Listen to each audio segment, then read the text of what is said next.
l'Esprit parle en chacun de nous et encourage. Et peut-être que ce que tu vas dire, que tu as reçu sur ton cœur par rapport à cette parole, une phrase, va encourager peut-être la personne à côté de toi qui en a vraiment besoin en ce moment. Et pour toi, ça va te faire du bien de pouvoir aussi verbaliser. Donc, sans plus attendre, on va aller dans l'évangile de Matthieu. Mais avant de tourner, j'aimerais juste vous poser un peu le contexte.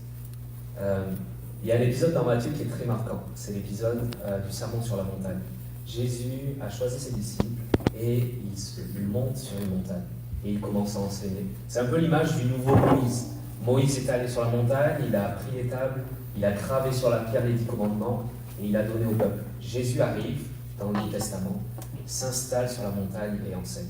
Et il enseigne à ses disciples et il enseigne aux foules. Il y a beaucoup de juifs autour de lui. Et il commence par les béatitudes, qu'on connaît tous. Bienheureux, heureux êtes-vous. Makarios. Et ensuite, il continue. Et il va commencer à donner un enseignement aux disciples pour un peu un guide de bonne conduite, ou en tout cas, comment le royaume de Dieu se construit et quels sont les disciples que Jésus souhaite pour son royaume. C'est une invitation au royaume. Et ce soir, on va prendre part à cette invitation. Donc, je vous invite à tourner. C'est à la page 8. Ça commence à la page 8. Donc, c'est Matthieu 5, des versets 13 au verset 16. Aujourd'hui, nous sommes ses disciples. Donc, si tu n'as pas encore choisi de suivre Jésus, c'est cet appel-là, à être ce disciple au quotidien. Et je vais faire une première lecture, et après nous prendrons un temps de silence. Donc, Matthieu 5, au verset 13, donc c'est à la page 8 jusqu'à la page 9.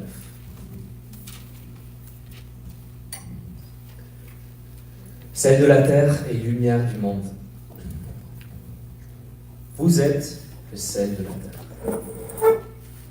Si le sel perd sa saveur, avec quoi la rendra-t-on sel? Il ne vaut plus rien, on le jette dehors, et il est foulé aux pieds par les hommes. Vous êtes la lumière du monde. Une ville située sur une hauteur ne peut être cachée. Quand on allume une lampe, ce n'est pas pour la mettre sous le boisseau, mais sur un support, et elle brille pour tous ceux qui sont dans la maison. De même, que votre lumière brille aux yeux des hommes, pour qu'en voyant vos bonnes actions, ils rendent gloire à votre Père qui est aux cieux.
Je vais relire le texte et pour cette deuxième séquence, on va après fermer nos Bibles et prendre le temps en fait, de méditer sur ce qu'on a lu pendant ce temps et en réentendu maintenant. Matthieu 5, verset 13. Vous êtes le sel de la terre. Si le sel perd sa saveur, avec quoi la rendra-t-on sel? Il ne vaut plus rien. On le jette dehors et il est foulé aux pieds par les hommes. Vous êtes la lumière du monde. Une ville située sur une hauteur ne peut être cachée. Quand on allume une lampe, ce n'est pas pour la mettre sous le boisseau, mais sur son support, et elle brille pour tous ceux qui sont dans la maison. De même que votre lumière brille aux yeux des hommes, pour qu'en voyant vos bonnes actions, ils rendent gloire à votre Père qui est aux cieux.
continue dans la dernière lecture. Matthieu 5, verset 13. Vous êtes le sel de la terre. Si le sel perd sa saveur, avec quoi la rendra-t-on célèbre? Il ne vaut plus rien. On le jette dehors et il est foulé aux pieds par les hommes. Vous êtes la lumière du monde. Une ville située sur une hauteur ne peut être cachée. Quand on allume une lampe, ce n'est pas pour la mettre sous le boisseau, mais sur son support, et elle brille pour tous ceux qui sont dans la maison. De même que votre lumière brille aux yeux des hommes, pour qu'en voyant vos bonnes actions, ils rendent gloire à votre Père qui est aux cieux.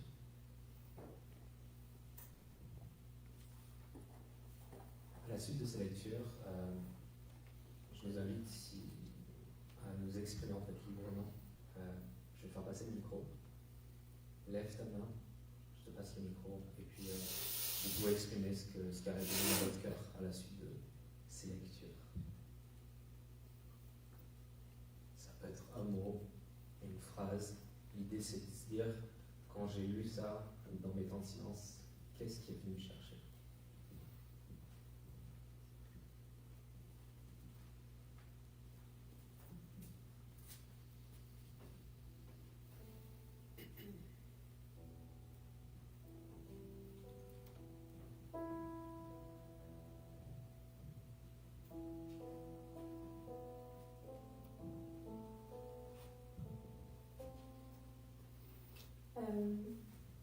Ce que ça m'a évoqué, c'est reconnais-toi et aime-toi toi-même pour mieux aimer et briller pour les autres.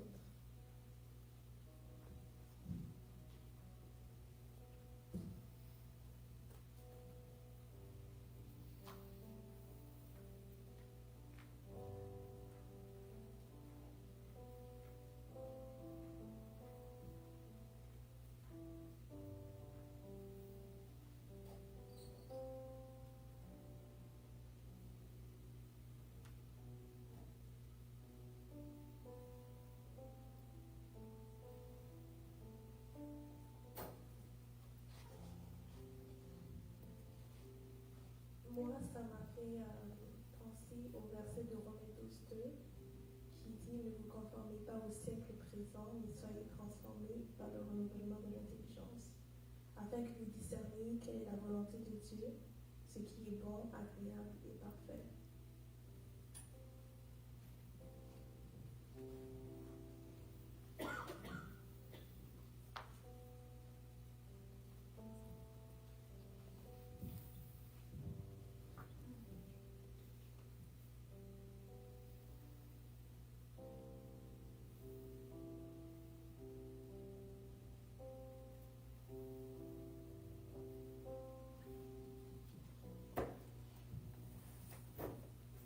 Ce passage me fait penser que qui qu'on soit, on a toujours de la valeur dans ce monde et qu'on ajoute quelque chose de bon en étant soit pour le sel en donnant du goût, pour la lumière en éclairant, et en étant la forteresse en indiquant un lieu de vie ou de passage.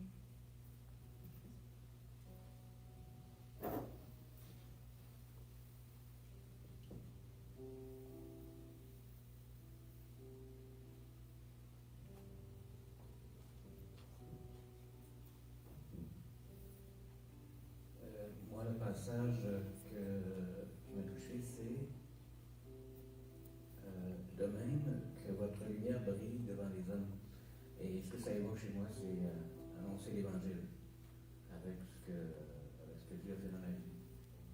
Et quand une porte s'ouvre, de dire un mot en entendant l'évangile.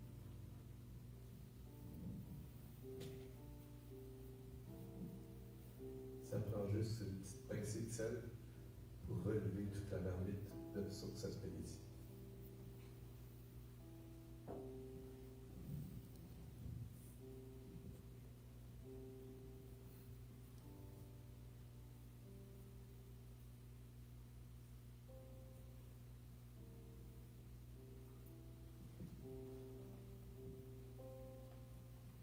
texte dit « vous êtes ».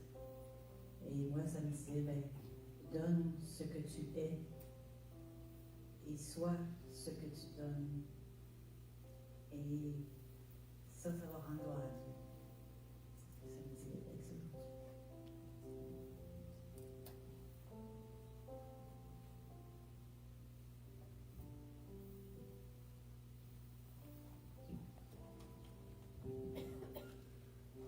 Moi, il y a deux passages qui m'ont assez touché.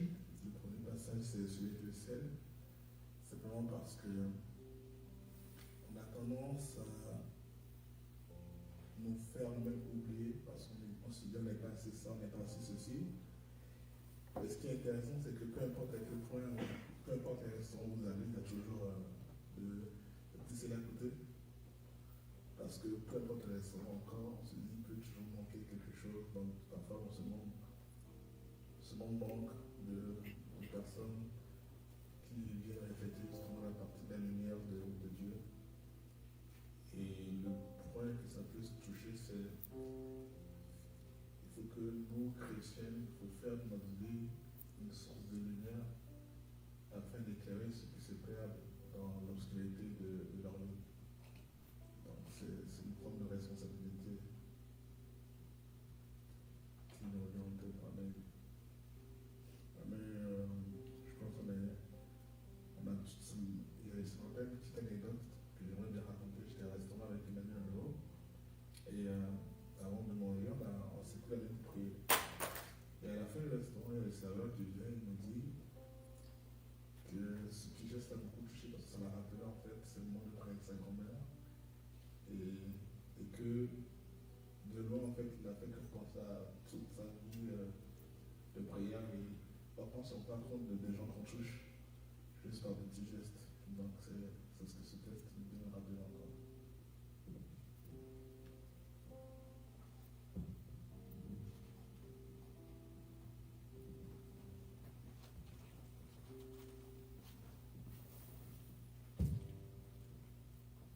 Ce qui m'a beaucoup intrigué dans le texte, c'est la deuxième phrase.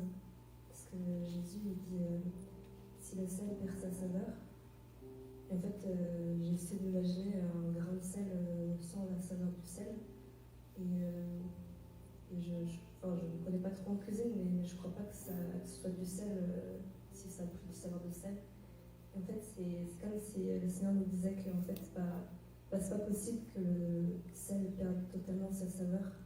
Et en fait, malgré notre péché, malgré toutes les fois où on tombe, en fait, au fond de nous, on a toujours cette saveur. Et en fait, il faut savoir la remettre en avant et la renouveler pour la porter aux autres.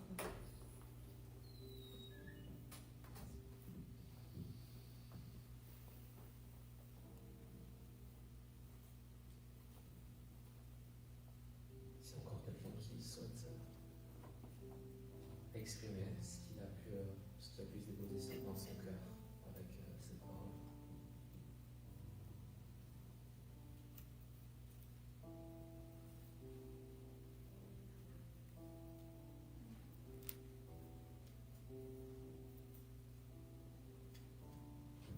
Ok, alors je vous invite à relire la parole ensemble une dernière fois et merci pour tous ceux qui ont souhaité partager ce soir.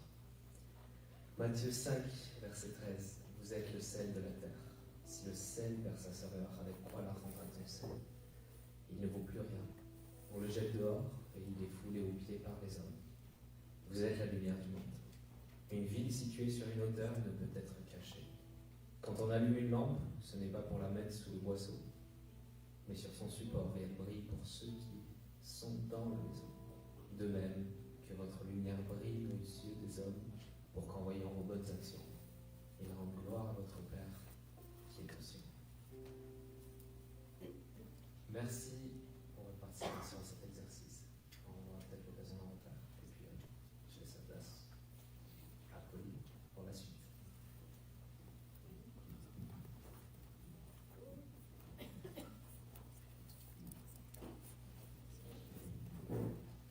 Bonjour à tous. Merci d'abord à Julie pour ce temps de prière et de réflexion. ceux qui reviennent. Je sais pas qu'il y a beaucoup de nouvelles. Non, il n'y a pas beaucoup de nouvelles thèmes, mais il y a beaucoup de personnes qui reviennent depuis un petit moment.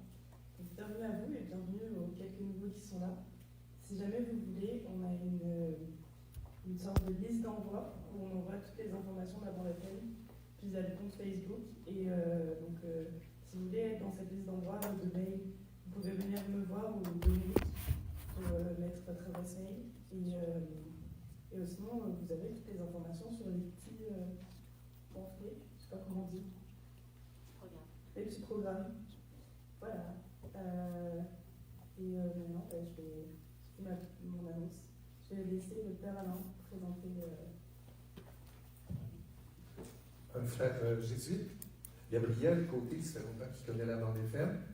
Alors, il fait de l'accompagnement, il accompagne des retraites de Saint-Ignace, la spiritualité de Saint-Ignace, qui inspire les jésuites, était très axée justement sur la question du discernement.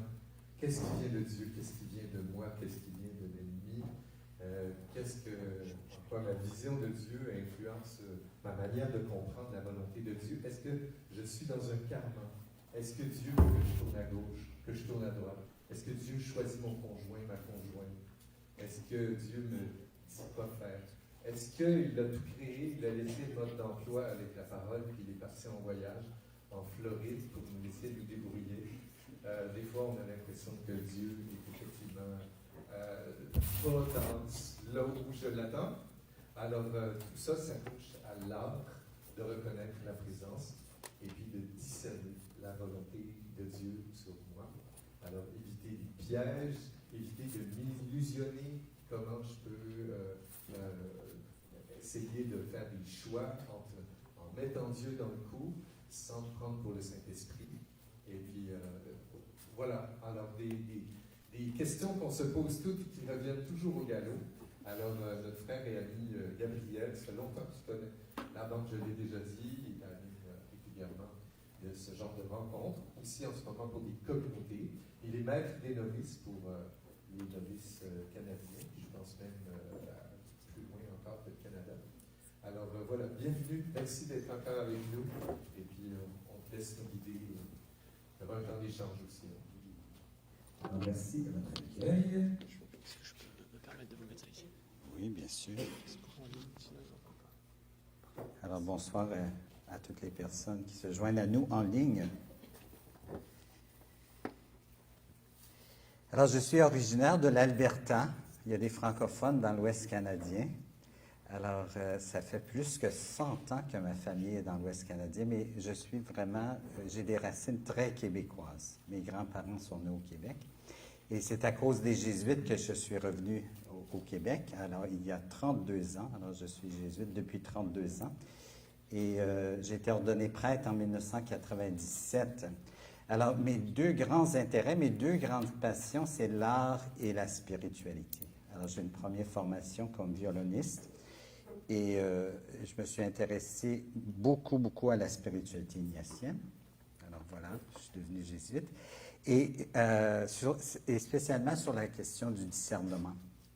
Alors, depuis 30 ans que je réfléchis et je fais les présentations sur le discernement individuel et le discernement communautaire. Alors, cette année, je travaille à temps plein pour aider des groupes à faire des discernements communautaires, c'est-à-dire comment l'esprit parle à une personnalité corporative, c'est-à-dire l'esprit parle aussi dans un groupe et agit dans un groupe, et comment être à l'écoute de l'esprit pour pouvoir mieux prendre de meilleures décisions, pour passer ensuite à l'action. Alors, je veux déjà vous dire que ce sujet, il est vaste. Il est très vaste. Saint-Ignace, il y a 2 séries de 14 règles sur le discernement. Alors, ce soir, je n'aborde même pas les règles de discernement, alors parce que ça prendrait à peu près 40 heures, juste pour donner un cours sur les règles du discernement. Alors, ce que je vais donner, c'est vraiment une petite entrée, je dirais, dans le sujet. Ça va ouvrir probablement toutes sortes de questions connexes. Vous savez, la question du discernement ouvre sur la question de la volonté de Dieu. Juste ça en soi, ça prendrait toute une soirée ou deux pour parler qu'est-ce que ça veut dire la volonté de Dieu et de quel Dieu on parle. La volonté de quel Dieu on pourrait. Alors, je vais juste toucher à ça un peu et je vais parler de... mon idée, c'est de vous donner des petites choses qui peuvent vous aider, des choses très pratiques qui peuvent nous aider à devenir des êtres qui sont plus discernants. Bon, alors discerner, comment mettre Dieu au cœur de mes choix? Alors, quelques questions pour commencer. Alors, je vous pose quelques questions. Je vous demande tout simplement de vous poser avec ces deux questions. Quel choix dans ma vie actuelle nécessiterait un discernement? Juste prendre un temps de silence. Est-ce que je porte actuellement des questions qui nécessiteraient un discernement? Et qu'est-ce que j'aimerais savoir au juste sur le discernement ce soir?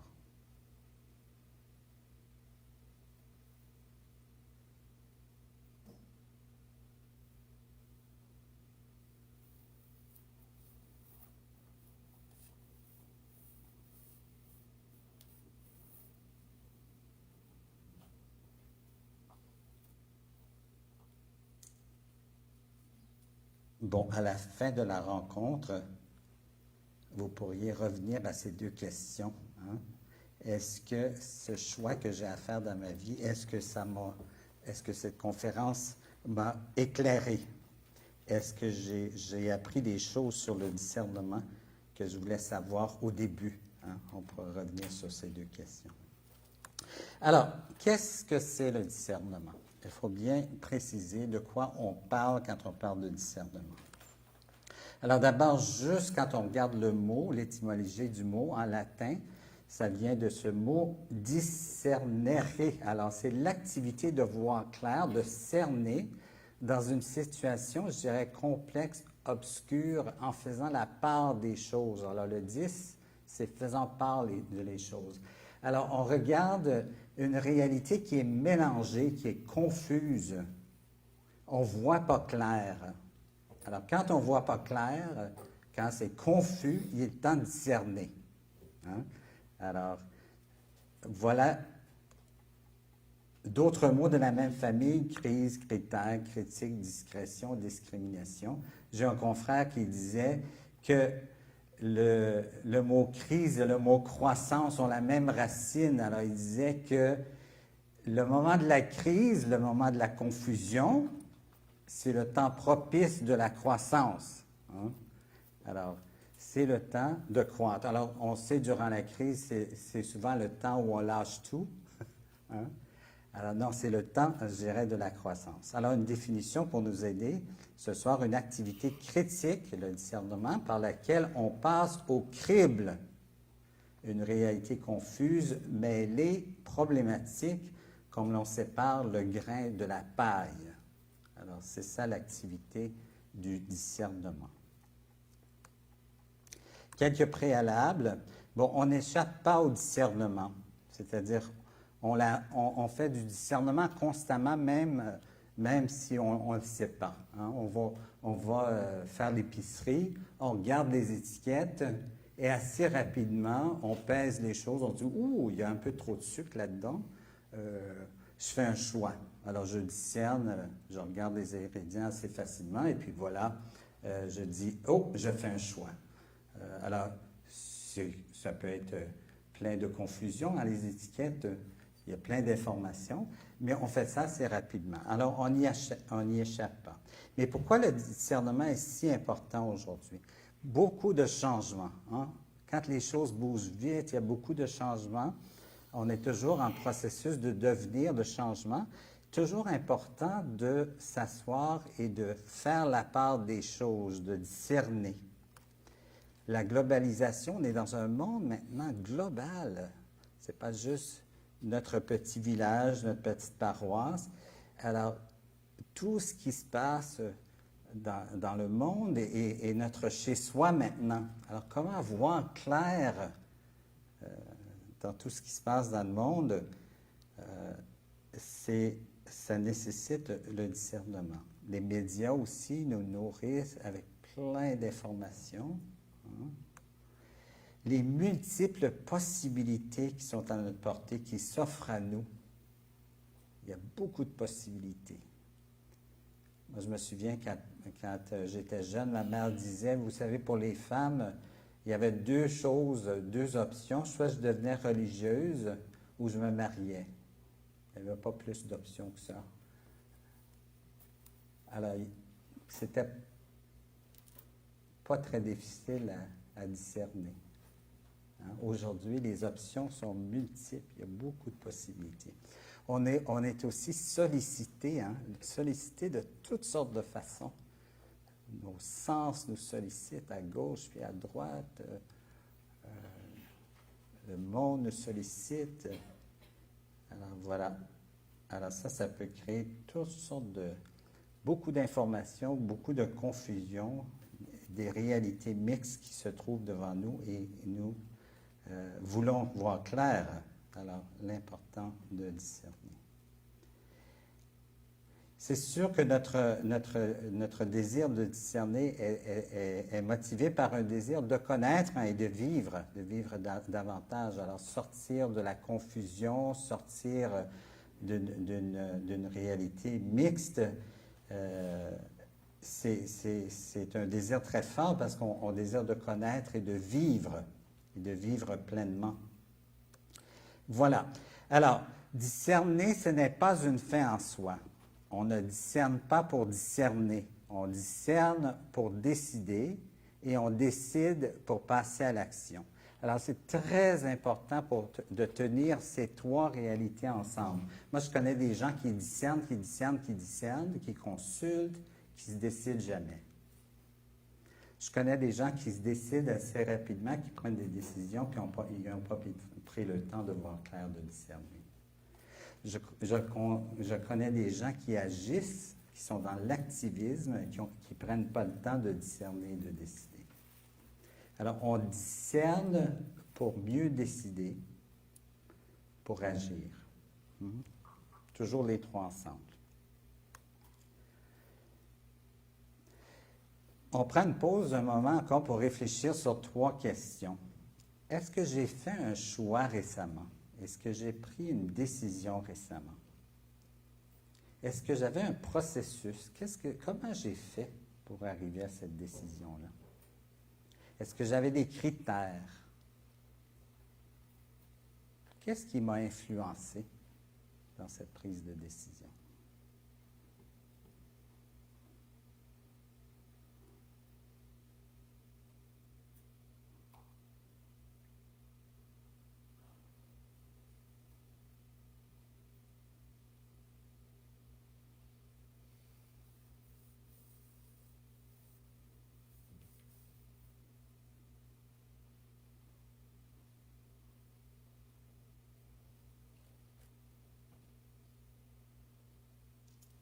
Depuis 30 ans, j'accompagne beaucoup de personnes individuellement. Et dans des processus de discernement, j'entends beaucoup de choses, comment les gens sont influencés par toutes sortes de choses qui affectent leur prise de décision. Il y a des gens, par exemple, qui vont dire, je suis très préoccupé par ce que les autres pensent. Ça devient mon critère pour faire mon choix. J'ai tellement peur de ce que les autres vont penser, alors je vais dans cette direction-là. Il y en a d'autres qui vont dire, moi, je me rends compte que je me décide quand j'ai un malaise profond, je suis tanné d'être dans un malaise, un désarroi intérieur, alors je vais bouger dans cette direction-là juste pour en sortir, juste pour sortir de ce malaise, sortir de cette angoisse. Alors, c'est l'angoisse qui m'a fait prendre cette direction-là. C'est l'angoisse qui a pris la décision à ma place. Il y en a d'autres qui vont dire, j'attends les événements. C'est les événements. Ils vont mettre même ça sur le dos de Dieu. Ça, c'est arrivé, alors je suis allé dans cette direction-là. Alors, c'est l'événement qui m'a poussé dans cette direction-là. sur l'événement qui a décidé à ma place. Quoi. Des fois, c'est un attachement à quelque chose. Je suis tellement attaché à, je sais pas, à ma consommation, par exemple, que ça influence toutes les directions dans lesquelles je vais. Hein? Ça influence ce que je fais dans mes soirées, durant le week-end. Alors, ça décide comment je vais vivre. Alors, ce n'est pas mon libre arbitre qui décide. C'est mon addiction. Je vais dans cette direction-là. Alors, je mets quelques exemples. Alors, pour ne pas être ballotté par toutes ces influences-là, on a besoin de critères, je dirais, pour discerner. Alors, je vais parler maintenant de 3 types de discernement où on a des critères. Alors, vous voyez, même dans les influences, on pourrait dire que ça devient presque des critères. Tu sais, ma peur, ça devient presque un critère qui fait que je bouge dans une direction ou l'autre. Alors là, je vais parler de critères qui sont différents. Alors, puis ça donne des styles, je dirais, des types de discernement assez particuliers. Alors, le premier, j'appelle ça un discernement prudentiel. Ça, c'est le discernement de quelqu'un qui est intelligent. Je vous donne un exemple d'un homme d'affaires, par exemple, qui veut faire des affaires. Il veut ouvrir une boutique sur le coin de Rachel et Saint-Denis. Et là, il va faire une étude de marché. Alors, il va aller chercher des informations pour voir si c'est viable, cette entreprise-là, sur le coin de cette rue, dans ce quartier. Alors ça, il va faire un discernement prudentiel. Il va aller chercher les informations nécessaires pour prendre la meilleure décision. Alors ça, on en fait du discernement prudentiel dans notre vie tout le temps. Hein? Je dirais que c'est le premier, mais vous voyez le critère, c'est la bonne information, je dirais, pour faire prendre cette décision-là de créer son entreprise. Hein? La deuxième, j'appelle un discernement évangélique. Alors, parce qu'on est des chrétiens, on va utiliser, par exemple, les critères de l'Évangile. Par exemple, un critère comme « j'aime mon prochain comme moi-même », des critères de solidarité, des critères évangéliques. Agir comme Jésus. On va dire « Ah, là, j'ai des critères. Quand j'arrive à prendre mes décisions, je me donne des critères et ça m'aide, je dirais, à discerner, à prendre des décisions avec ces critères-là. » Un autre type de discernement, c'est un discernement spirituel. Bon. Et ça, je dirais, ça touche, je dirais, la tradition des Jésuites, le discernement spirituel. Alors, spirituel, ça veut dire ce qu'on ne voit pas, hein, ce qui est de l'ordre de l'esprit. Hein. Alors, Ignace de Loyola, est-ce que vous connaissez son histoire un peu? Est-ce que je dois raconter un peu son histoire? Bon. Alors, lui, il est né en 1491, il y a assez longtemps.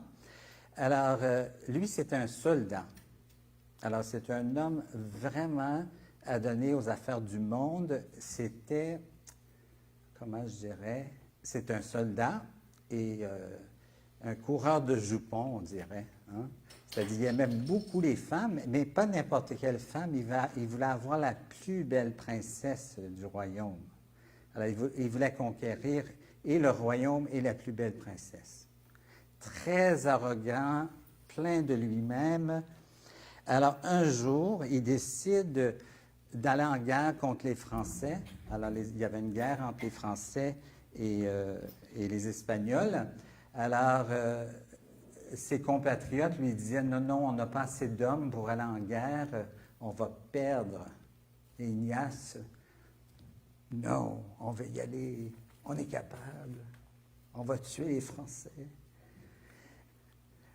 Et puis, finalement, bon, il va à la guerre et, bon, il est frappé par un boulet de canon. Et là, les Français l'ont trouvé absolument extraordinaire, courageux et tout ça. Ils l'ont ramené dans son château à Loyola. Et là, il est en convalescence pendant plusieurs mois. Alors, il est dans son lit, pas d'Internet, pas de TV, hein? Il s'ennuie à mourir.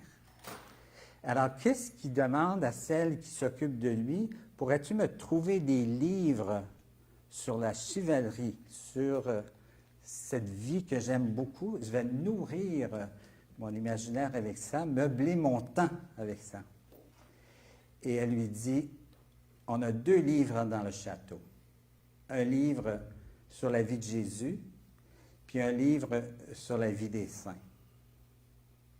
Bon, ça va, au lieu de m'ennuyer, je vais lire ça. Alors, il commence à lire la vie des saints, la vie de Jésus.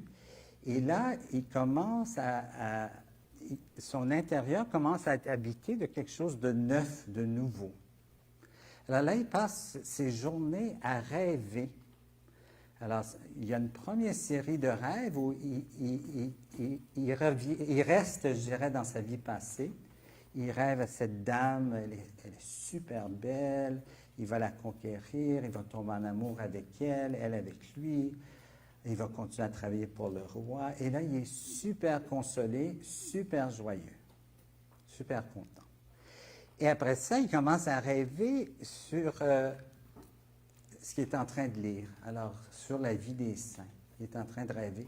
Hey, je pourrais faire comme eux. C'est extraordinaire. Saint Dominique a fait ça. Moi, je pourrais faire mieux encore.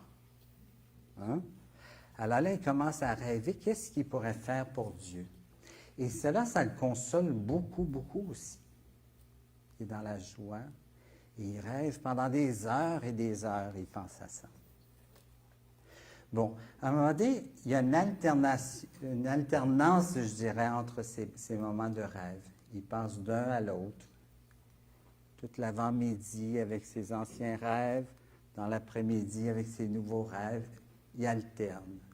Et là, il se rend compte à un moment donné que cette joie qu'il a quand il rêve de sa vie antérieure, cette joie ne dure pas.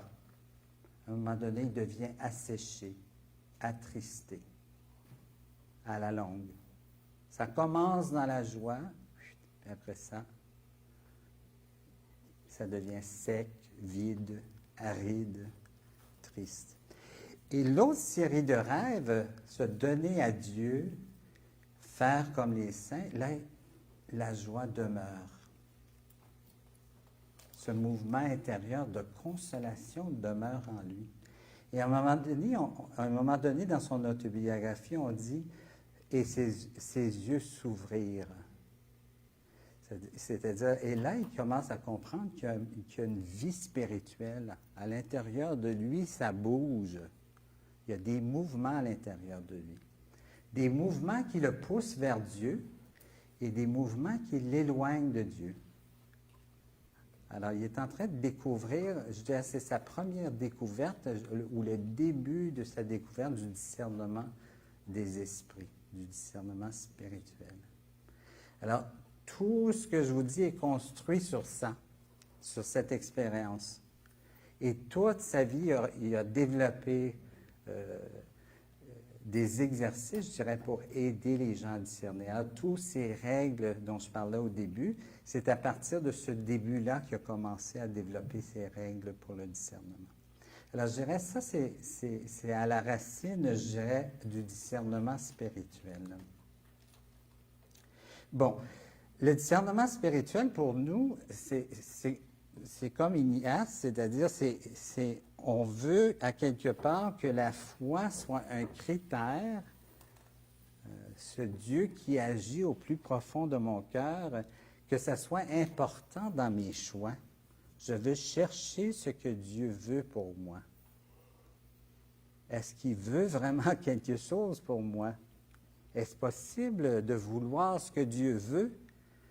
Est-ce que ces deux vouloirs s'opposent? Hein?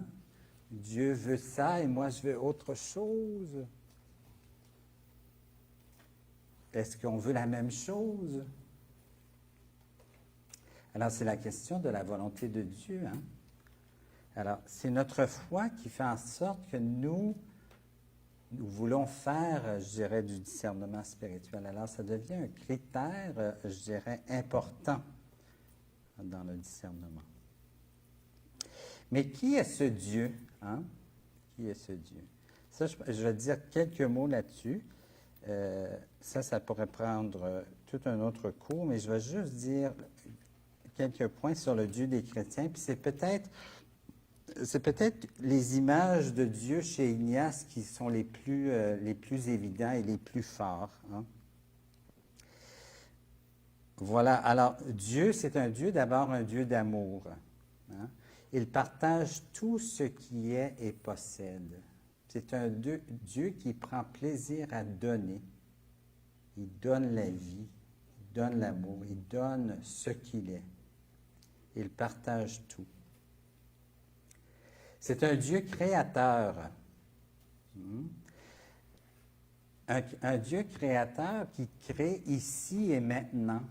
La création n'est pas une œuvre du début. C'est une œuvre qui se poursuit. Un Dieu créateur ici et maintenant. Ça, on peut réfléchir longtemps sur qu'est-ce que ça veut dire. Si Dieu, c'est un Dieu créateur, ça veut dire que toi, moi, nous sommes une œuvre de sa création. C'est pas fini.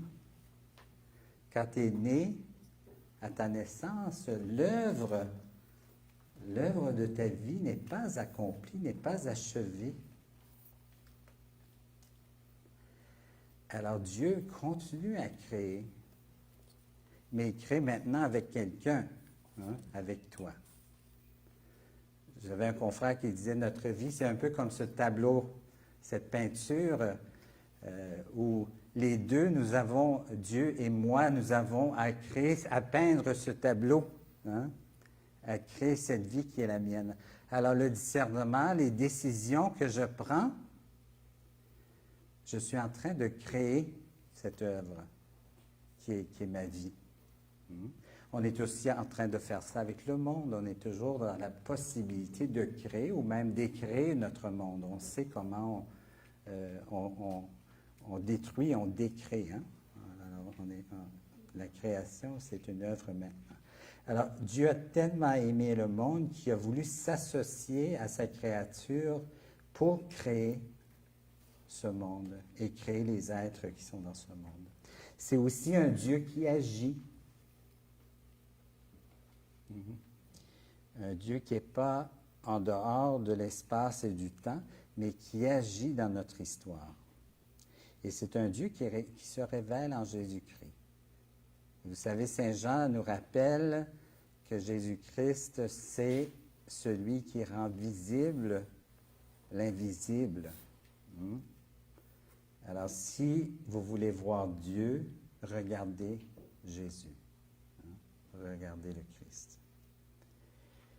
Comment les auteurs, certains auteurs parlent de la volonté de Dieu? J'en cite juste quelques-uns. Alors ça, c'est le Père Monnier qui dit « La volonté de Dieu, c'est vous-même qu'il veut réaliser complètement. » Gerard Hughes, un jésuite d'Angleterre, dit « Dieu veut notre liberté. Il veut que nous trouvions ce que nous voulons vraiment et qui nous sommes vraiment. Le saint est celui qui a su trouver son désir le plus profond. Ce qu'il veut est aussi ce que Dieu veut. Sa volonté et celle de Dieu sont en harmonie. »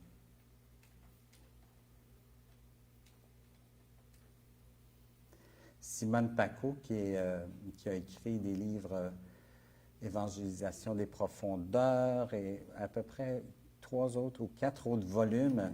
C'est une avocate qui cite le Père Rondet.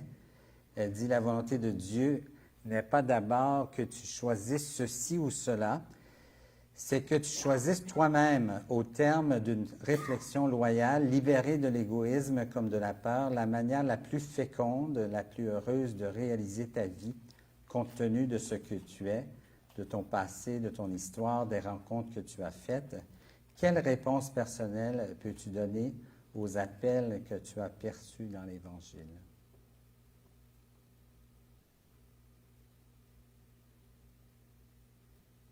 Bon, alors ça donne, je dirais, matière à réflexion autour de Dieu et de sa volonté, mais ça ne dit pas tout.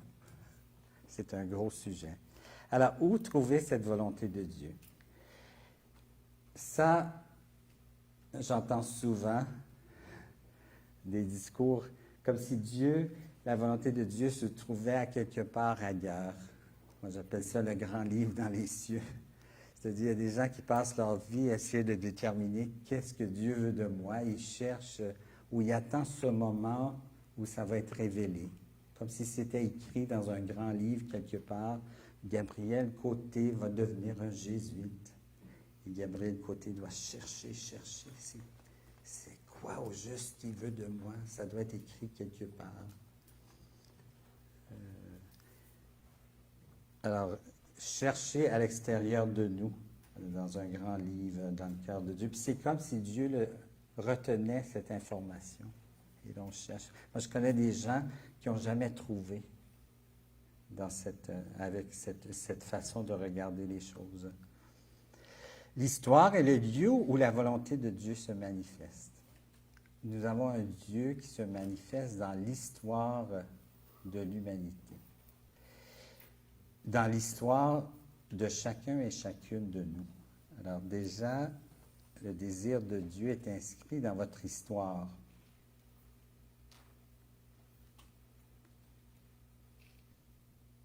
Bien sûr, dans l'Écriture aussi, qui est un héritage de sagesse spirituelle, où le désir de Dieu, quand on médite l'Écriture, on peut toucher à ce que Dieu désire pour son humanité. Et la volonté de Dieu est aussi à découvrir dans notre propre expérience spirituelle. Et ça veut dire qu'il faut y croire. Hein? Il faut croire que Dieu agit et est présent dans mon expérience humaine. Quand on a une mauvaise estime de soi, on a du mal à y croire. Est-ce que Dieu est vraiment présent dans mon expérience à moi, mon expérience humaine?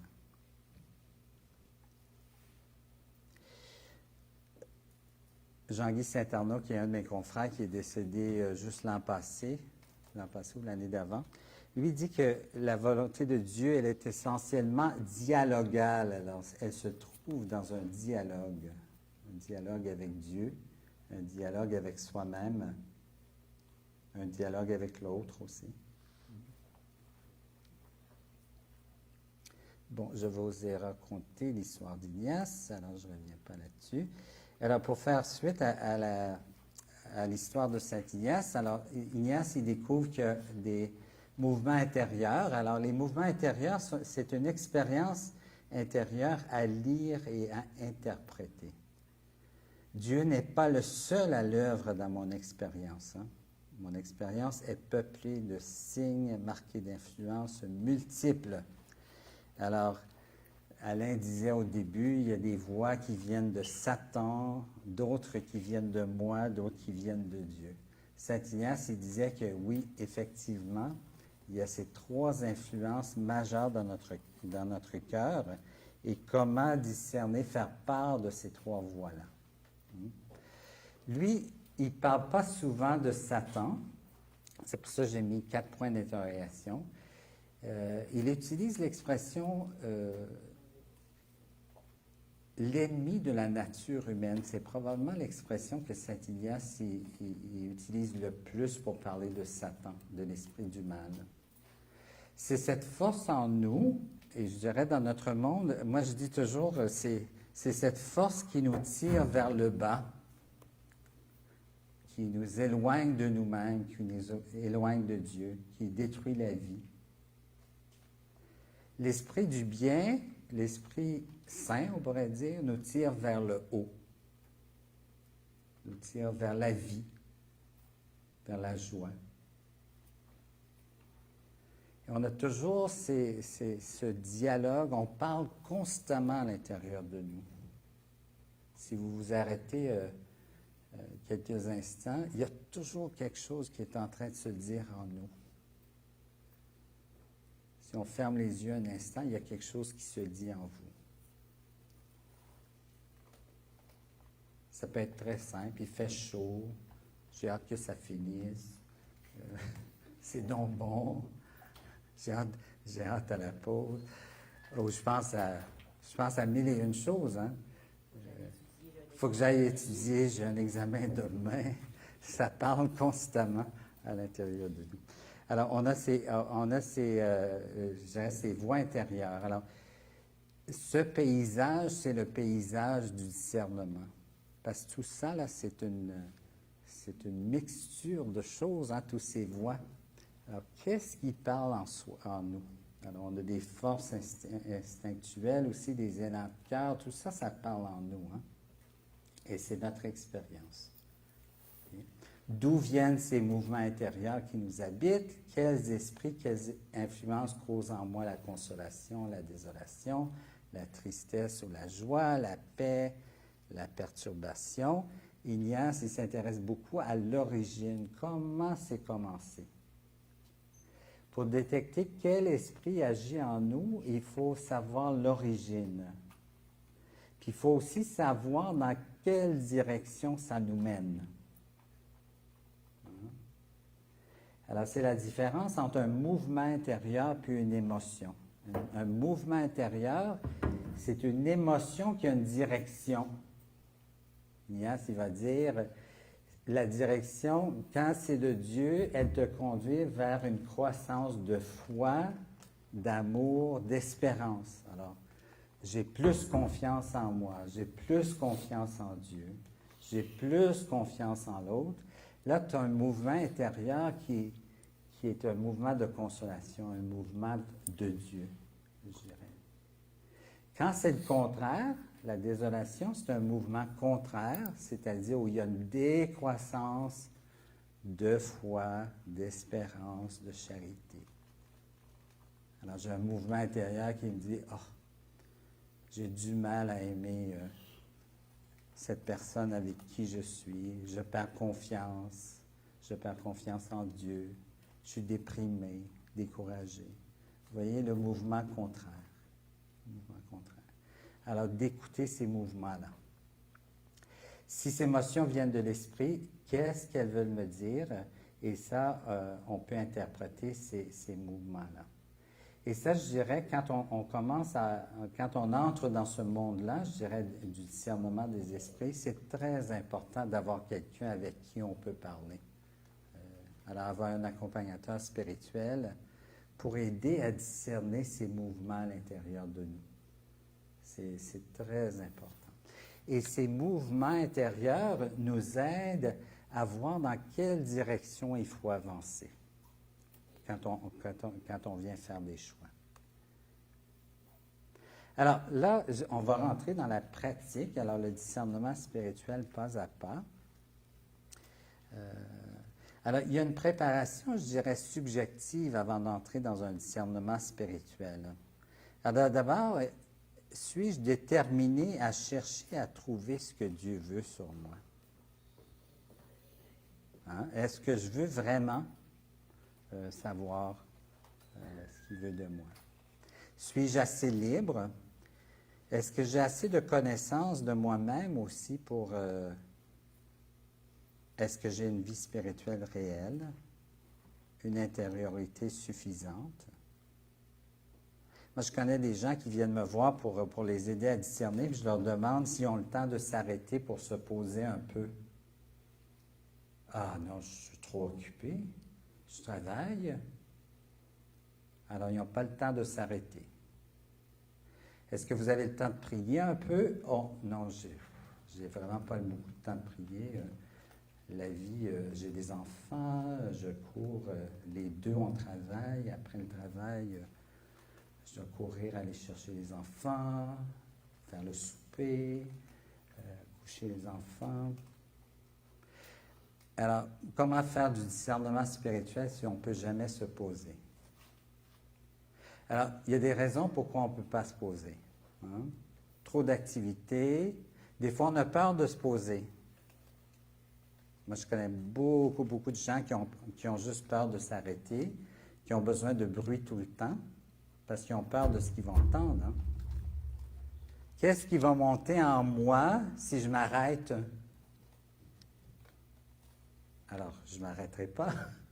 Je vais meubler ces moments de silence avec plein de bruit pour ne pas entendre. Alors ça, c'est une condition préalable pour pouvoir discerner, faire du discernement spirituel. Si on n'est pas capable de s'arrêter et d'écouter ce qui se passe à l'intérieur de soi, on n'est pas capable de faire du discernement spirituel. Alors souvent, dans l'accompagnement, j'aide les personnes à faire ça. Bon, avant de faire un discernement, on va travailler sur ta vie intérieure, ta vie de prière. Qu'est-ce que tu fais quand tu pries aussi? Est-ce que tu fais juste réciter des prières? Est-ce que tu parles à Dieu? Est-ce qu'il te parle? Comment ça se passe? Est-ce que vous avez une relation? Est-ce que c'est juste réciter des prières, dire des chapelets? C'est quoi ta vie de prière? Qu'est-ce qui se passe? Parce qu'on peut prier et meubler tout ce temps-là pour ne pas écouter ce qui se passe en nous. Hein? On peut dire un chapelet rapidement. Bon, j'ai parlé tout le temps. J'ai pas eu le temps d'écouter ce qui se passe à l'intérieur. Alors, souvent, il faut travailler sur ces prérequis, je dirais, sur la vie intérieure. La présence à Dieu, la présence à soi, la présence au réel. Au réel. Alors, le discernement se fait dans le réel. Je vais y revenir. Alors, c'est là où vient cette question, suis-je assez libre aussi pour discerner? Assez libre pour me poser. OK? Objectivement, est-ce que j'ai assez d'informations aussi pour discerner? Quand on prend une décision, il faut avoir des informations objectives. Par exemple, je vais prendre un cours en espagnol. Bon, je vais discerner si je vais prendre ce cours-là. Il faut aller chercher des informations objectives sur ce cours. À quelle heure ça va se donner, quel jour, est-ce que le prof est intéressant? Je vais aller chercher des informations. On va chercher des informations extérieures, des informations objectives, mais on va aussi chercher des informations subjectives. Comment ça résonne en moi. Alors, tu as un autre type d'information. Et il faut cueillir toutes ces informations-là pour prendre une décision éclairée. Alors, le processus de discernement, c'est cette cueillette, je dirais, d'informations. Puis des fois, il y a des choses qu'on ne veut pas voir, il y a des informations qu'on ne va pas aller chercher. Par exemple, il y a quelqu'un qui voulait se marier, il n'avait jamais vécu dans la même ville avec la personne. Il s'était juste rencontré sur Internet. Et je disais, me semble qu'une information assez importante, peut-être qu'il faudrait que tu vives dans la même ville avec la personne pour un petit bout de temps, avoir cette information-là dans ton bagage avant de prendre ta décision. Parce que c'est quand même une décision qui engage toute ta vie, hein? Alors, c'est quand même important. Alors, tu vois, il manquait un petit bout d'information, de vivre une expérience avec cette personne-là dans la même ville. Cette expérience, cette information qui viendrait de l'expérience. Alors, très important d'avoir toutes les informations, ou le plus d'informations possible pour être éclairé. Bon. Ignace, il dit qu'il y a 3 temps d'élection. Alors, il y a 3 manières de faire des choix.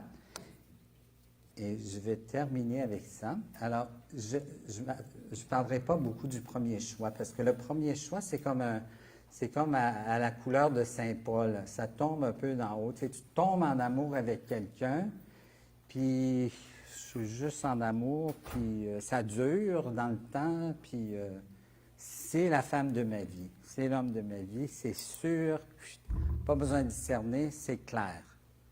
Mon choix est fait. Hein? Alors, des fois, on a des expériences comme ça, mais Ignace, il dit c'est assez rare. Mais bon, c'est l'expérience de Saint Paul qui tombe de son cheval, là. Alors, le deuxième, c'est un choix à partir de l'écoute des mouvements intérieurs. Et puis le troisième, c'est un choix à partir de raison, alors qui est plus rationnel. Alors, je vais juste parler la deuxième manière d'arriver à un choix et la troisième.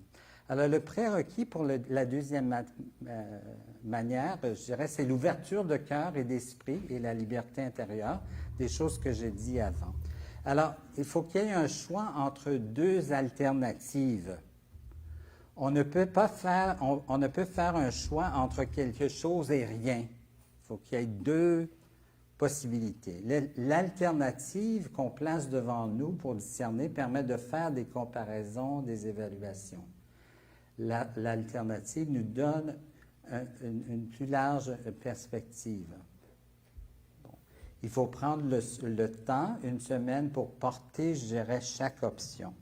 Et là, je vous donne un exemple d'Anna qui veut faire un discernement sur son mariage avec Pedro. Bon, elle va apporter ça dans la prière, elle va... moi, comme accompagnateur, je pourrais lui dire, imagine, toi, déjà marié avec Pedro, porte ça pendant une semaine.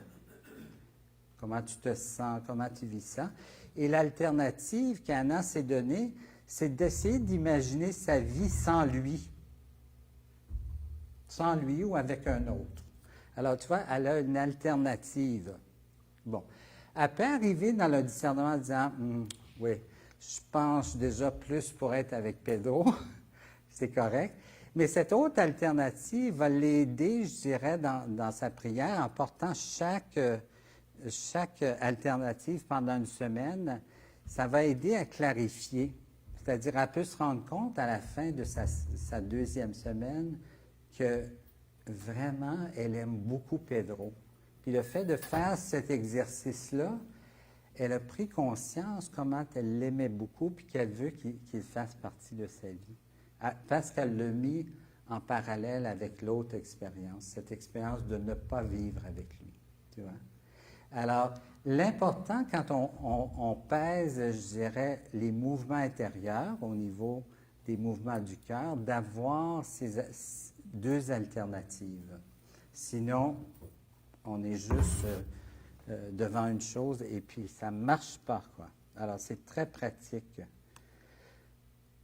Le troisième choix, alors, bien sûr, c'est le prérequis, c'est toujours cette ouverture de cœur et cette liberté. Là, ce qui est important, c'est la cueillette d'informations. Hein? Alors, répondre à des questions, les qui, quoi, comment, où, combien. Cette méthode peut être utilisée pour discerner un large éventail de questions. Choix de vie, des choix dans la vie ordinaire, des choix matériels, choisir un partenaire, une carrière, acheter une nouvelle auto, déménager. Cette méthode peut être utilisée pour toutes les questions. Bon, bien formuler la question. C'est quoi au juste la question que je veux discerner? Ça, souvent, les gens arrivent et ce n'est pas clair la question. Quel est l'objet du discernement? C'est quoi au juste que je veux discerner? Alors, bien la formuler. Et il faudrait pouvoir répondre oui ou non à la question. Alors, dans un tableau, on peut poser les arguments pour ou contre. Alors, c'est un exercice de la raison. Alors, je vous donne un exemple.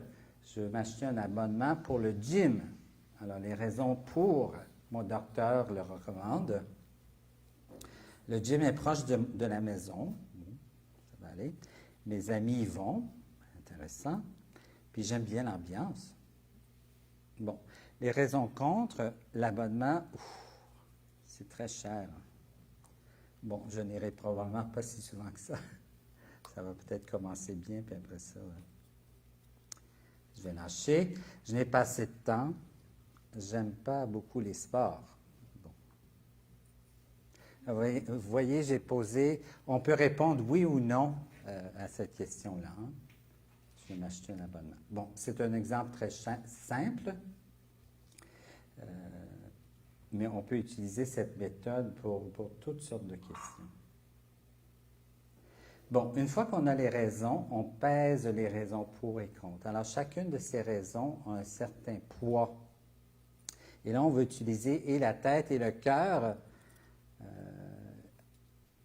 Les raisons provoquent aussi des émotions. On vérifie du côté du cœur.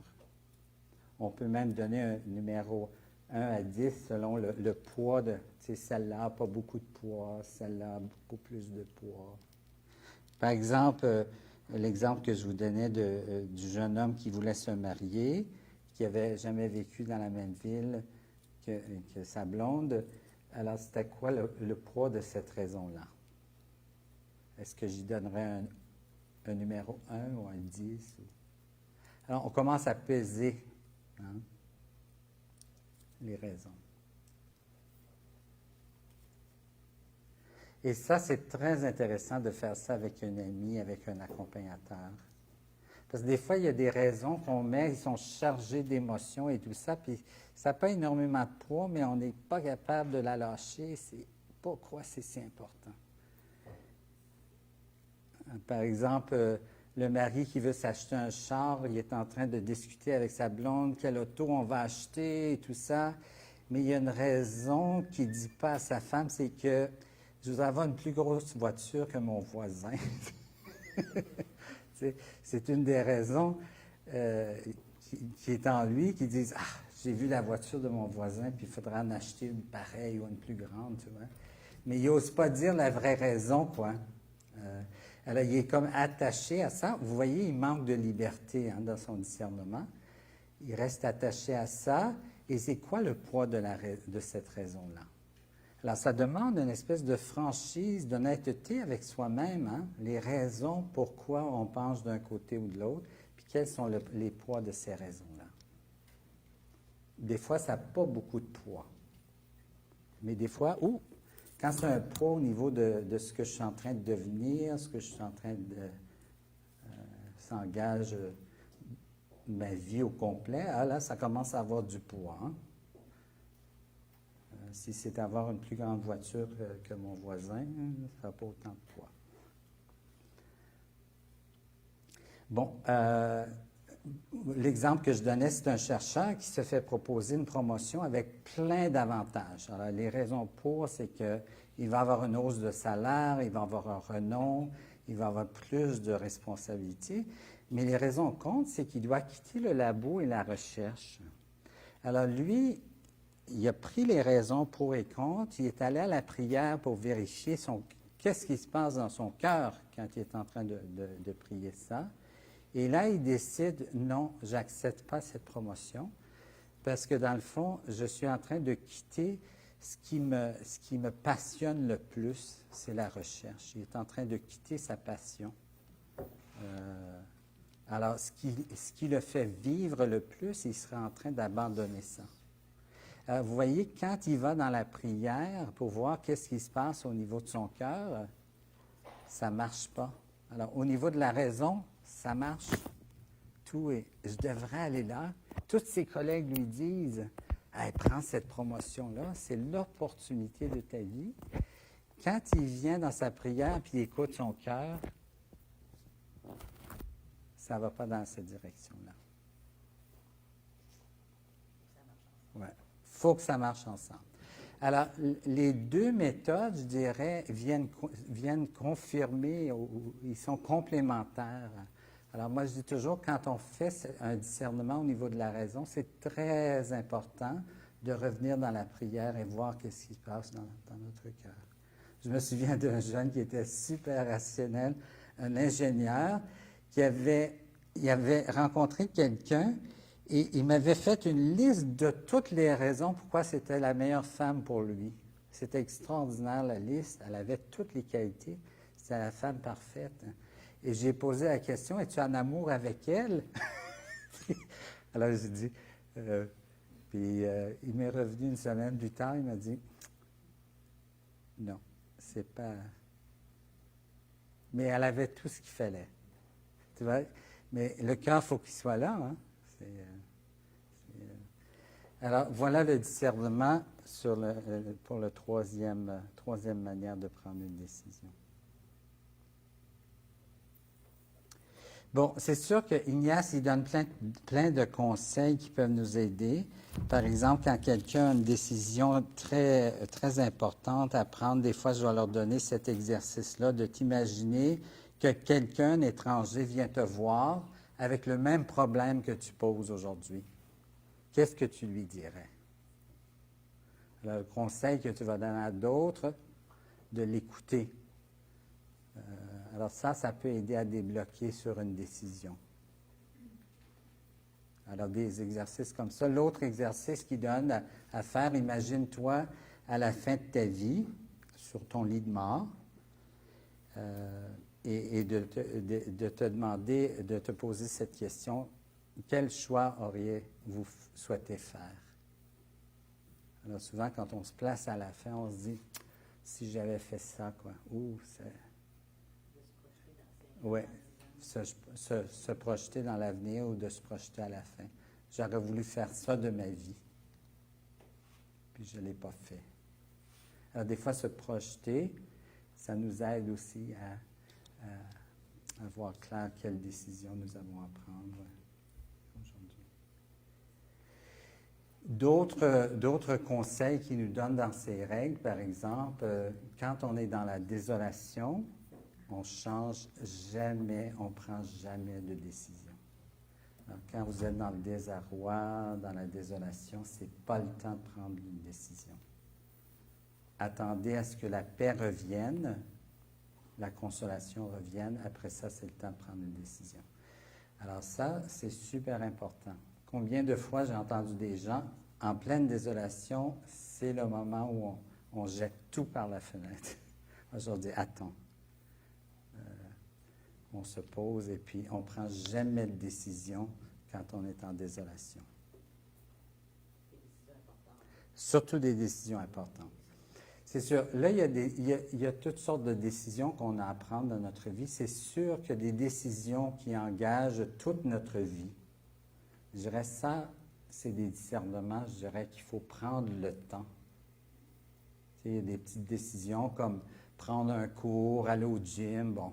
Ce n'est pas des décisions qui engagent toute la vie, mais s'engager avec quelqu'un, se marier, s'engager dans la vie religieuse, s'engager où ça change vraiment, vraiment le cours de la vie, c'est très important de prendre le temps et de parler avec un autre. Moi, je dirais, les grandes décisions, aller chercher de l'accompagnement. Il y a beaucoup d'écueils, je dirais, à éviter quand on discerne aussi. C'est-à-dire que, c'est ça, aujourd'hui, je dirais,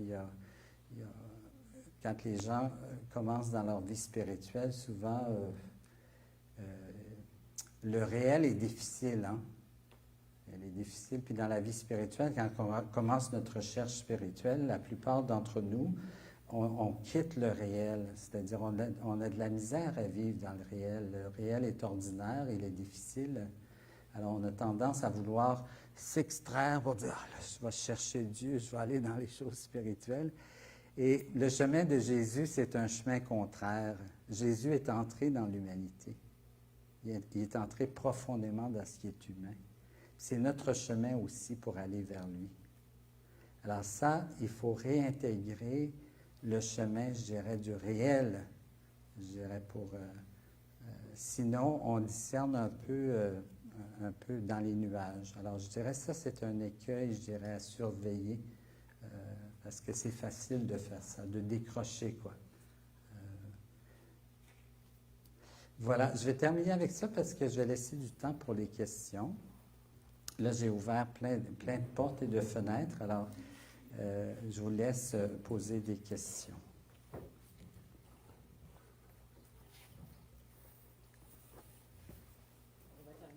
Oui. Ou je peux passer. Non, un autre micro.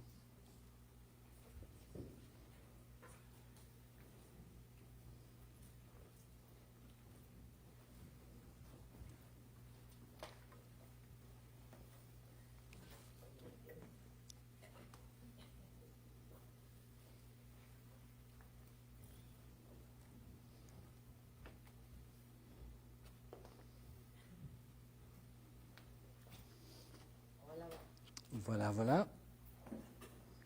Il faut s'approcher. Vous pouvez vous avancer pour les questions, les autres micros pour qu'on vous entende.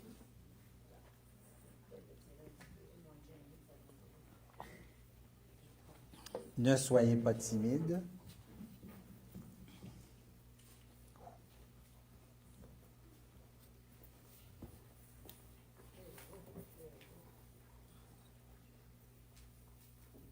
Le brave.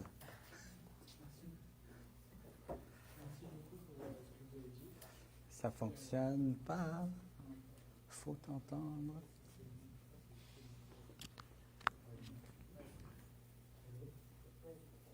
Merci beaucoup pour tout ce que vous avez enseigné, c'était très intéressant. J'avais un point de rebond sur le dernier exemple. Ouais. Je me demande dans quelle mesure vous pouvez écouter notre cœur aussi. Par exemple, dans cette situation où il y a quand même une partie où il ne sait pas ce que c'est la suite, cette promotion de carrière, etc. Et donc, peut-être son cœur, il dit, dans la recherche, je suis bien, c'est quelque chose que je connais, dans lequel je suis confortable. Et il y a un peu cette peur aussi du nouveau. Et donc, il y a certes plein de choses qu'on pourrait dire artificielles, le salaire, etc. Et c'est sûr que comme ça, on dit, faut qu'il écoute son cœur, c'est la passion de la recherche. En même temps, il y a toute cette zone non explorée qui pourrait s'offrir à lui. Et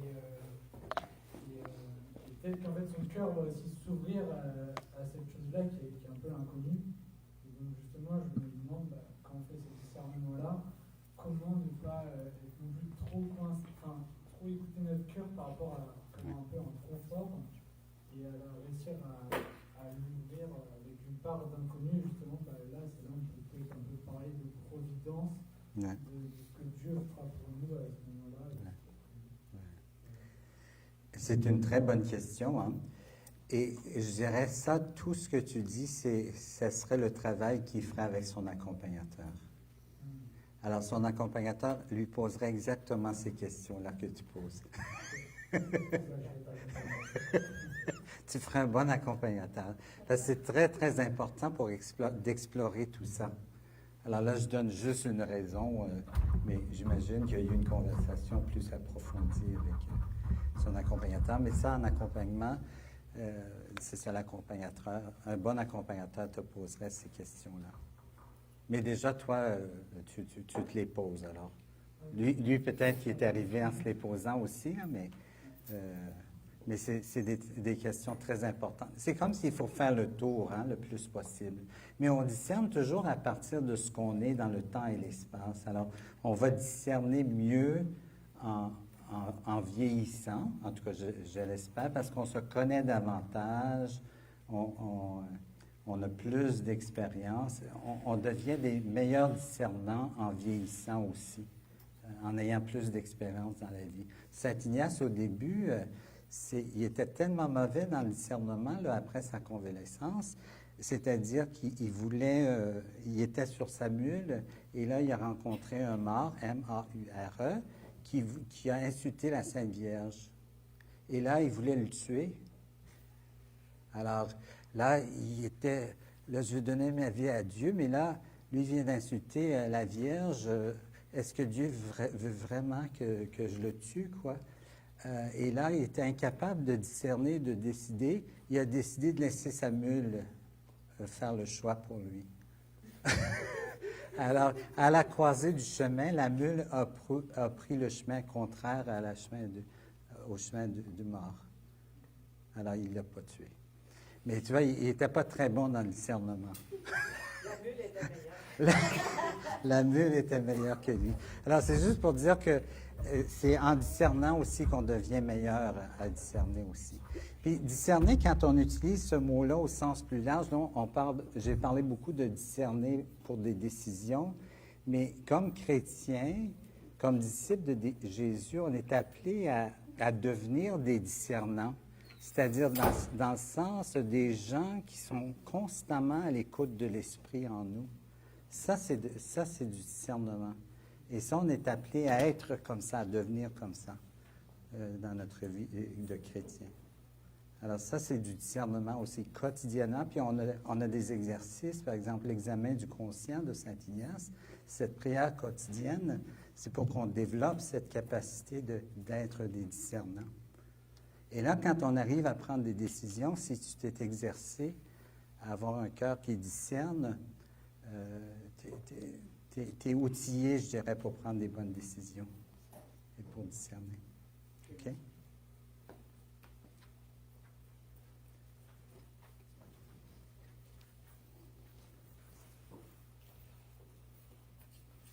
Moi, j'avais une question sur quand vous parliez des possibles. Oui. Comment ça se fait Des possibles. Des choix. Des choix. Anna, plutôt. Anna. Ah, de Anna, oui. C'est-à-dire Anna. C'est ça. Ça, c'est le choix, la manière numéro 2. Voilà. Ouais. En fait, je veux savoir, par rapport à l'importance de prendre, d'imaginer les alternatives. Ouais. Vous prenez dans le domaine de l'imagination, forcément il y aura un écueil de trouver dans l'idéalisation. Et comment on peut comment éviter cet écueil? Parce que là, Anna, si elle commence à s'imaginer avec un autre, l'autre va forcément être idéalisé, il n'aura pas les défauts de Pedro et tout. Ouais. Et en fait, il y a le risque qu'elle laisse tomber Pedro. Ouais. Pour un potentiel, pour une alternative qui en fait est totalement imaginée, qui en fait n'existe pas. Et voilà, je me demandais comment trouver un bon discernement où en fait il n'y a pas cette idéalisation jusqu'ici. Ouais. C'est ça. L'alternative pour Anna, ça aurait été de s'imaginer sans lui, pas avec un autre. Ah d'accord. Ouais. Mais c'est sûr que l'accompagnateur, il faudrait qu'il lui pose la question si elle s'imagine avec un autre. Tu comprends? Oui. Ça serait... oui. Mais c'est-à-dire, c'est un exemple. Quand on essaye de trouver la balance au niveau des émotions, c'est important d'avoir une alternative pour pouvoir comparer au niveau du mouvement du cœur. C'est ça qui est important. Et si cette alternative ne fait pas clore le premier choix, elle n'est pas forcément mauvaise. Peut-être qu'il faut aider la personne à trouver l'alternative. Si elle ne le trouve pas ou si elle le trouve mal. Il faut. Oui. Oui. Ouais. Bien sûr. Ouais.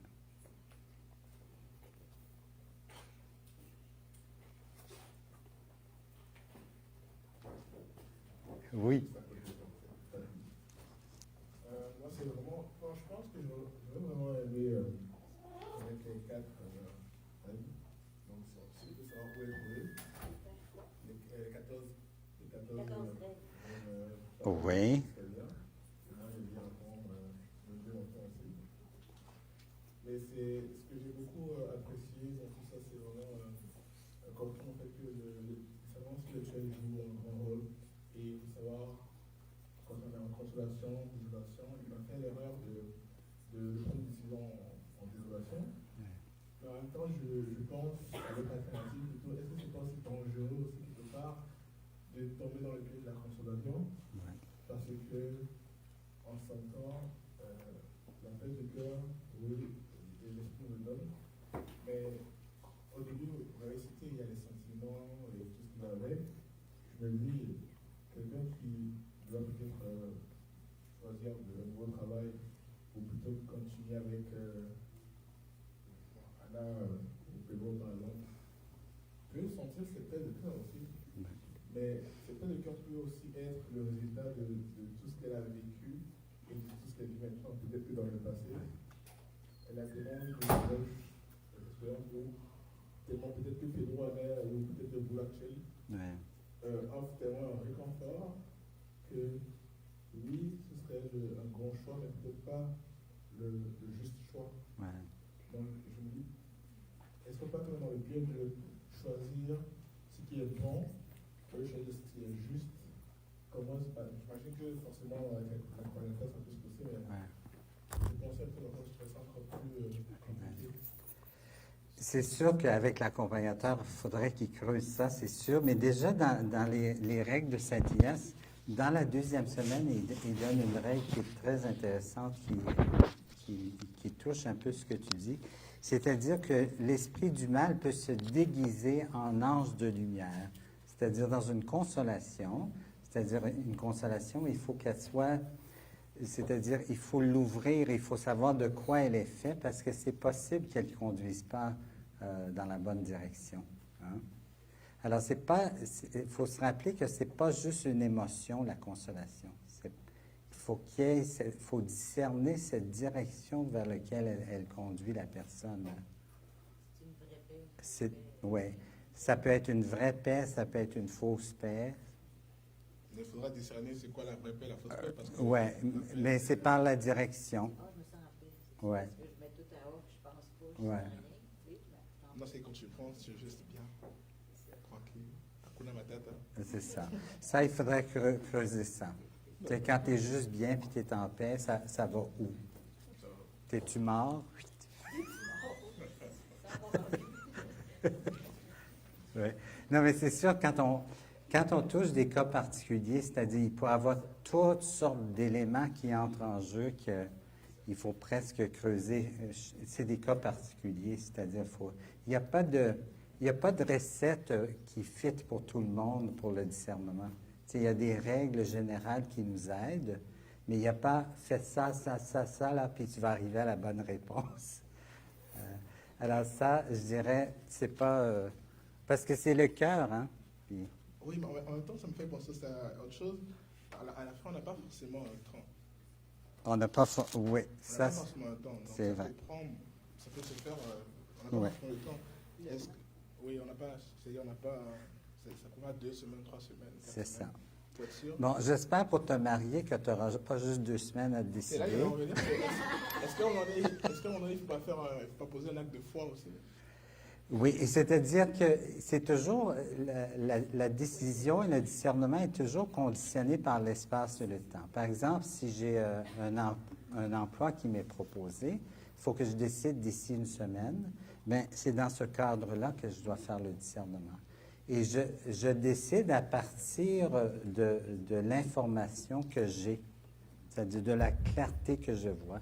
On ne décide jamais des choses en sachant le portrait au complet. On n'a jamais le tableau au complet. On a des lumières, des indications qui nous disent « marche dans cette direction-là, vas-y par là », mais de savoir vraiment, absolument, avoir tous les éléments possibles et imaginables avant que je décide d'être jésuite, je ne serais jamais entré. Mais j'avais assez de lumière, je dirais, dans mon histoire. Quand je relisais mon histoire, ce qui se passait en moi, j'avais assez d'informations, assez d'indications qui me disaient « Gabriel, tu peux marcher dans cette direction-là. Je veux que tu marches dans cette direction-là pour devenir Jésus. » Mais si j'attendais d'avoir tout le tableau au complet et de tout savoir, je ne serais jamais rentré. C'est comme quelqu'un qui veut se marier. Hein? S'il attend à trouver la femme parfaite avec toutes les qualités, il ne se mariera jamais. À un moment donné, c'est comme « Ah, oui, j'ai assez de signes, assez de lumière qui me disent « marche là, marche dans cette direction-là ». Dieu ne nous demande pas de sauter dans une piscine vide. Alors, il faut qu'il y ait assez de choses qui disent « bon, tu avances là ». Alors, et dans l'espace et du temps, si tu as une semaine, tu as assez d'informations pour dire ça, c'est la meilleure décision. Et là, après ça, souvent, c'est une décision ensuite qui mène à un autre, qui mène à un autre. L'important, c'est de discerner et décider celle qui est devant toi, qui se pose à toi en ce moment. Et ensuite, ça mène à l'autre. Et c'est comme ça qu'on construit, je dirais, qu'on crée notre vie. Hein, c'est de décision en décision. Et si on ne décide pas, je dirais, c'est pas nous qui créons notre vie. Hein, et on arrive à la fin de notre vie, des gens qui n'ont jamais décidé, là, ils sont à la fin, puis moi je les entends, c'est comme, j'ai passé à côté de ma vie, quoi. J'ai pas... Alors la décision, je dirais, la décision engage ton être, tu es là. Je suis présent dans cette vie et je suis en train de la créer quand je décide.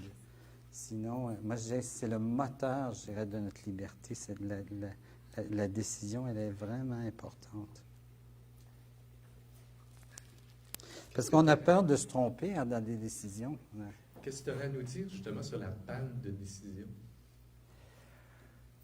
Bien, c'est-à-dire, moi, depuis 30 ans, je vois, la décision, elle est difficile. Il y a beaucoup de gens qui ne décident pas. Vous savez, quand on va dans des endroits qu'on ne décide pas vraiment d'être là, on n'est pas là.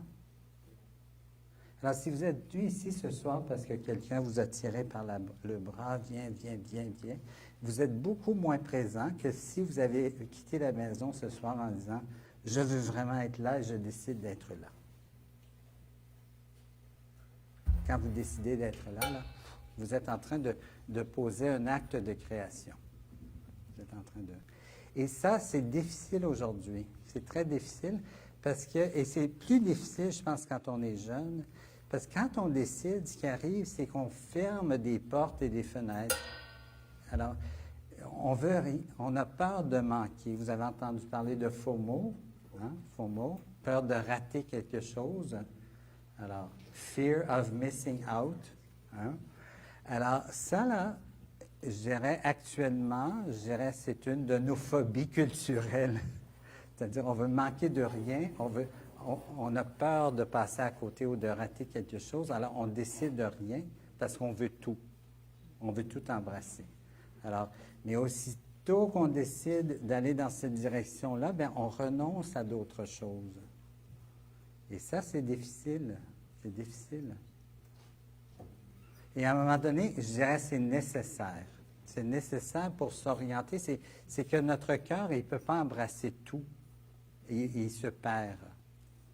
Alors, à un moment donné, il faut qu'il s'oriente. Il faut que l'amour, je dirais, en nous s'oriente vers un objet précis, vers un engagement précis, vers une personne, vers un projet. Sinon, on meurt. Alors, il y a des gens qui restent comme ça toute leur vie et c'est pas des gens heureux. Hein? Alors, à un moment donné. Mais je pense que c'est nécessaire, je dirais, il y a une partie de notre jeunesse où c'est nécessaire d'être ouvert à tout. Ça nous construit aussi de faire plein d'expériences. Il y a une période pour ça. Mais moi, je dis, quand on approche fin de la vingtaine, trentaine, là, ça commence à... Là, je suis obligé de faire des choix et ça commence à être de plus en plus urgent. De faire des choix qui ferment des portes, mais qui fait que là, on est en train de se créer, de se façonner. En tout cas, moi, c'est mon expérience depuis 30 ans, là, mais c'est ce que j'observe. Oui. Concernant les accompagnateurs, comme les décisions sont notoirement difficiles à prendre de nos jours, est-ce que c'est accessible de trouver des accompagnateurs ici aujourd'hui? Oui. C'est-à-dire qu'il y a des accompagnateurs, par exemple, au Centre de spiritualité à la Villa Saint-Martin. C'est un centre de spiritualité jésuite. Il y a une équipe d'accompagnateurs là, qui sont là. Alors, quand on cherche un accompagnateur, on peut appeler là, on va vous mettre en contact avec quelqu'un. Aujourd'hui, c'est des hommes et des femmes qui accompagnent. C'est pas juste... Autrefois, c'était, dans les années 50, c'était les prêtres qui faisaient ça, mais aujourd'hui... Il y a plein de monde qui sont formés. Dominique, tu connais des accompagnateurs aussi. Il y a aussi le centre Le Pèlerin, oui, qui est sur Côte-des-Neiges. Eux autres, ils forment des accompagnateurs. Alors, il y a des accompagnateurs. Moi, je dirais, pour les grandes décisions, c'est intéressant d'avoir... Des fois, il y a des gens dans nos communautés chrétiennes aussi, des gens qui ont de l'expérience dans la vie, qui peuvent marcher avec nous aussi. Tu sais, c'est une forme d'accompagnement aussi, tu sais, quelqu'un qui peut... je dirais, l'Esprit donne ce charisme, je dirais, à l'Église, quoi. Il y a des gens. Il faut trouver, il faut chercher et trouver. Oui? Je pense qu'on pourrait continuer. Il y en a une question. Oui, vas-y. Ben, il y en a encore deux qui viennent pour des questions. OK, let's go. Rapidement. Vous parliez tantôt de la liberté. Oui. Être libre pour libre de cœur, je le comprends comme Oui. ça. Dans un idéal, la liberté de cœur, je la comprends complètement et on y aspire tous. Ouais. Dans les faits, quand on est face à un choix, il y a de l'attachement, il y a des émotions, il y a un système complexe de plein d'éléments qui font qu'on n'est pas pleinement libre. Ouais. Est-ce que vous pouvez parler un peu plus de cette liberté-là? Ouais. Je dirais la liberté, c'est un travail, hein, de devenir plus libre, parce qu'il y a plein d'éléments qui font en sorte qu'on est enchaîné, qu'on n'est pas libre. Des fois, on peut être dans une situation de violence, par exemple, où on n'est pas libre pour faire un choix. Alors, il faut aider la personne, je dirais, à sortir de ça, à devenir plus libre. En tout cas, si quelqu'un est dans une relation comme ça, je dirais, puis qui pense au mariage, il faudrait d'abord voir le degré de liberté, je dirais, dans cette prise de décision. Il y a aussi toutes sortes d'autres attachements qu'on a. Par exemple, les addictions, il y a plein de... Des fois, on est obsédé aussi par des idées. Alors qu'on a besoin d'être libéré de ça. Alors, je dirais, ça, c'est un chemin. On n'est jamais entièrement libre. Alors, on décide avec la liberté qu'on a au moment où on a à prendre la décision. Mais c'est sûr que ça peut être un travail qu'on fait en accompagnement, c'est d'être libre par rapport à certaines choses. Par exemple, juste être libre par rapport à certaines émotions avant de prendre une décision. Par exemple, quand quelqu'un m'arrive qui est vraiment en colère par plein de situations dans sa vie, je me dis, on va essayer de liquider ça, de se libérer de ça avant que tu prennes des grosses décisions. Hein. Ou même des petites décisions, avec quelque chose comme ça, on peut... c'est important. Mais c'est jamais absolu. Mais... Pour finir, oui. Après ça, tu vas rester disponible. Oui, bien sûr. Alors, j'ai une question rapide. Enfin, rapide. J'espère que la réponse va être aussi rapide. Lorsque on fait un discernement et qu'on se met en couple avec quelqu'un, est-ce que l'amour, quand on se base sur la Bible, est-ce que l'amour c'est le seul point important, ou est-ce qu'il y a aussi tout ce qui est la différence culturelle, de religion, tout ça qui rentre en jeu? Et même si jamais les parents ils bénissent pas à l'union, est-ce que c'est bibliquement grave de continuer la relation ou pas? Je dirais qu'il y a tous ces éléments-là. Parce que tu sais, l'amour absolu n'existe pas non plus. C'est-à-dire, on apprend à aimer en aimant.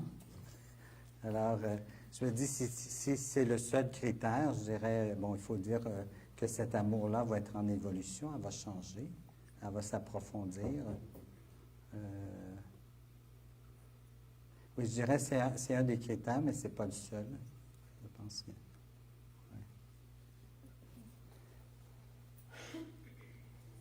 Mais tu vois, à un moment donné, il faut comme peser hein, les raisons. Hein, il y en a qui ont, je dirais, l'amour, elle a quand même beaucoup de poids par rapport à d'autres raisons.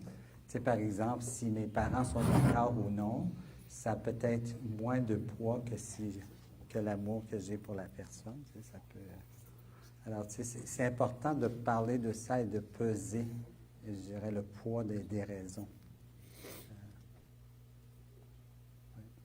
Alors, on va conclure. Je vous remercie beaucoup pour vos questions, votre confiance. Si vous avez d'autres questions, je suis disponible. Je ne parle pas rapidement. Merci beaucoup, Gabriel. Ah, merci. Merci beaucoup. Merci. Donc, wow. Tu peux la mettre dans ta collection de la bande FM. Oui. Alors, merci. la prochaine, dans 2 semaines, alors, ça sera Sonia Sava-Lipsy. Alors, c'est une femme juive qui est vraiment impliquée dans le dialogue interreligieux, donc avec le christianisme, avec aussi l'islam, entre autres. Donc, une femme super ouverte, très articulée, très intéressante. Voilà une introduction au judaïsme. Alors, souvent, on dit on est des judéo-chrétiens, puis finalement, la partie du judaïsme, on ne la connaît pas tant que ça. Alors, elle va nous donner, bien sûr, c'est pas long, donc... comme elle a intitulé ça, à la rencontre du judaïsme en 75 minutes. Si vous voulez inviter, c'est toujours intéressant de découvrir un peu, elle sera avec nous dans 2 semaines. Merci beaucoup, merci de nous aider.